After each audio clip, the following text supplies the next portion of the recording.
Today I'm going to be reading a little bit of the Boxcar Children, Book 1. If you have a copy, go get it so you can read along with me. Welcome back to Story Time with Addison. Let's get into the book. Oh, and if you haven't already, click that subscribe button, turn notifications, give us a huge thumbs up.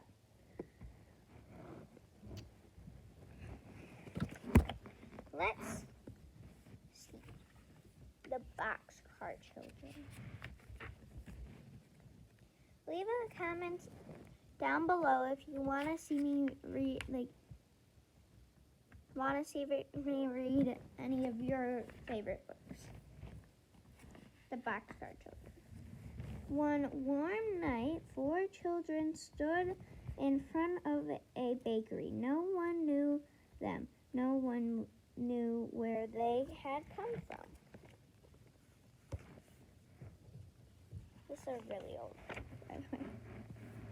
The baker's wife saw them first as they stood looking in at the window of her store. The little boy was looking at the cakes. The big boy was looking at the loaves of bread.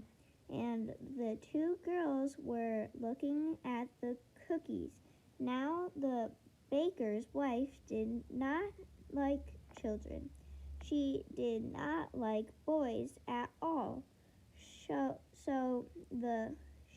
came to the front of the bakery and listened, looking very closely. "The cake is good, Jesse," the little boy said. He was about 5 years old. "Yes, Benny," said the big girl, "but bread is better for you, isn't it, Henry?" "Oh, yes," said Henry. We must have some bread and cake. It is not good for Benny and Violet. I like bread, but best anyway," said Violet. She was about 10 years old, and she had pretty brown hair and brown eyes. "That is just like you, Violet," said Henry, smiling at her. Let's go into the bakery. Maybe they will let us stay here for the night." The baker's wife looked at them as they came in. "I want 3 loaves of bread, please," said Jessie. She smiled politely at the woman, but the woman did not smile. She looked at Henry as he put his hand in his pocket for the money. She looked cross, but she sold him the bread. Jessie was looking around too, and she saw a long red bench under each window of the bakery. The benches had flat red pillows on them. "Will you let us stay here for the night?" Jessie asked. "We could sleep on those benches, and tomorrow we would help you wash the dishes and do things for you." Now the woman liked this. She did not like to wash dishes very well. She would like to have a big boy to help her with her dish work. "Where are your father and mother?" she asked. "They are dead," said Henry.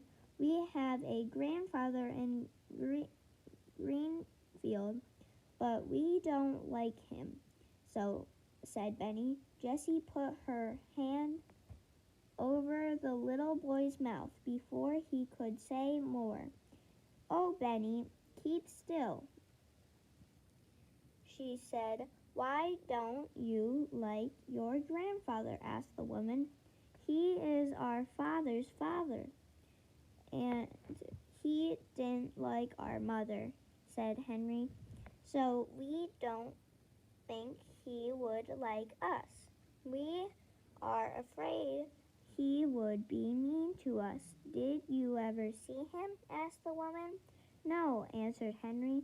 Then why do you think he would be mean to you? Asked the woman.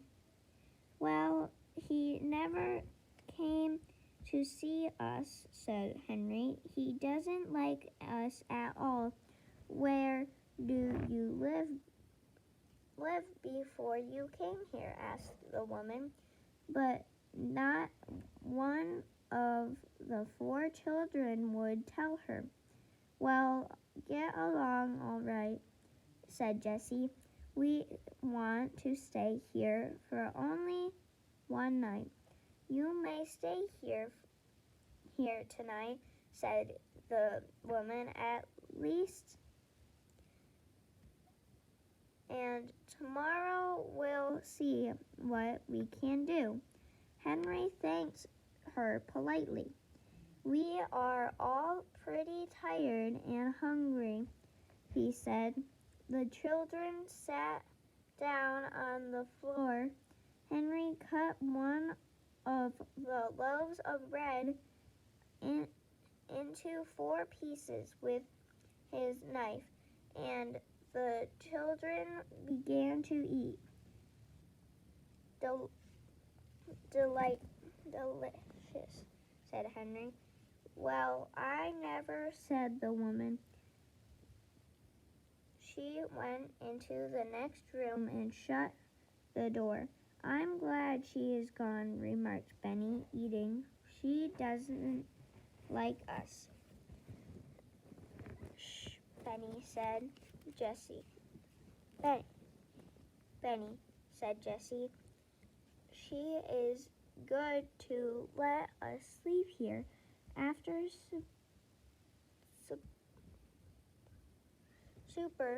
supper, the children lay down on their red benches, and Violet and Benny soon went to sleep.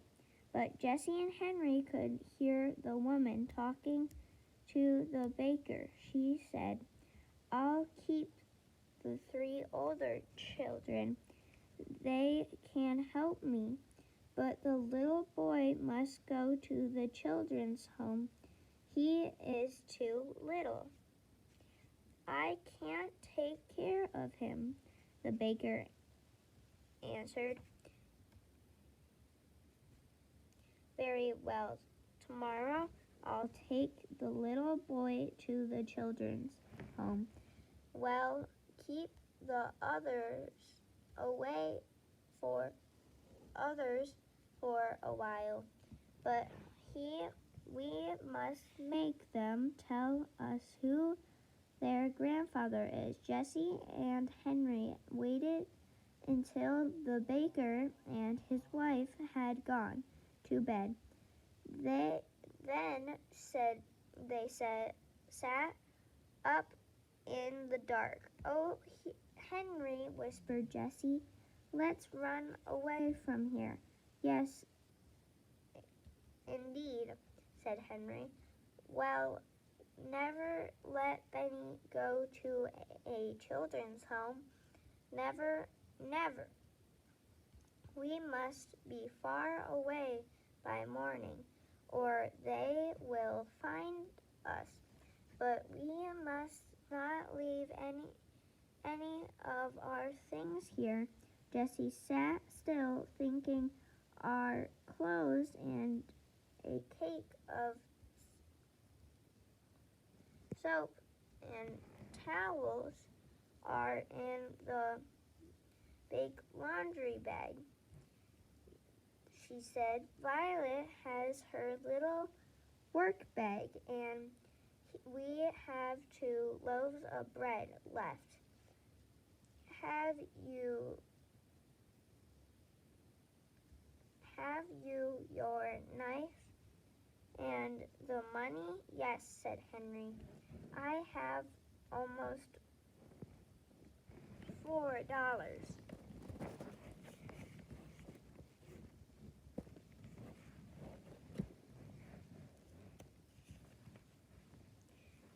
just carry Benny," said Jessie. "He will cry if we wake him up, but I'll walk Violet. Violet, come. We are going to run away again. If we don't run away, the baker will take Benny to a children's home in the morning." The little girl woke up at once. She sat up and rolled off the bench. She did not make any noise. "What shall I do?" she whispered softly. "Carry this," she said Jessie. She gave her the work bag. Jessie put the 2 loaves of bread into the laundry bag, and then she looked all around. "The room all right," she said to Henry. "Take Benny now." Henry took Benny in his arms and carried him to the door of the bakery.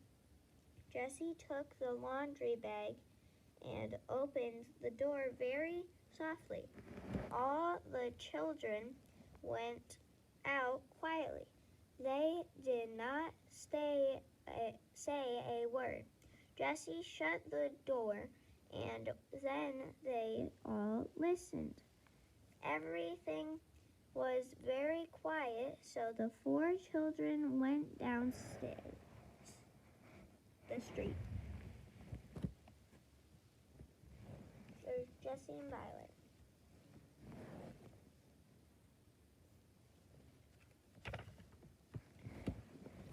I hope you liked this chapter. I'll try posting a chapter like every single day or something like that, every single weekend. I hope you enjoy this book, and I'll see you on the next vlog. Bye!